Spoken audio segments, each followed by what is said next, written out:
ఇదేంటనుకున్నారా, మన బిట్టుబాబుకి ఫుడ్ అండి. ఇంకో పక్కన మన కోసం బిర్యానీ తినాలనిపించిందని చందుకి బిర్యానీ చేసుకుందాం చందు, చికెన్ పట్టరా అని చెప్పాను.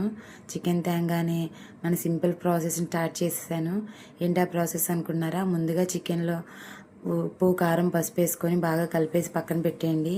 ఇంకో పక్కన బాండీ తీసుకొని ఉల్లిపాయలు, పచ్చిమిరపకాయలు వేసేసి బాగా వేగినాక అందులో చెక్క, లవంగం కూడా వేసేసి అది కూడా బాగా వేగినాక మనం కలుపుకున్న చికెన్ వేసేయండి. అందులో కొంచెం పెరుగు కూడా వేసుకోండి, బాగుంటుంది. నెక్స్ట్ అల్లం వెల్లుల్లి పేస్ట్ కూడా వేసానండి. నేను దంచుకొని వేసుకున్న, టేస్ట్ చాలా బాగుంటుందని. బాగా పచ్చివాసన పోయే వరకే వేపుకొని నెక్స్ట్ కొంచెం బిర్యానీ మసాలా వేసుకోండి. అది నేను వేసేటప్పుడు వీడియో తీయలేదు, మర్చిపోయాను.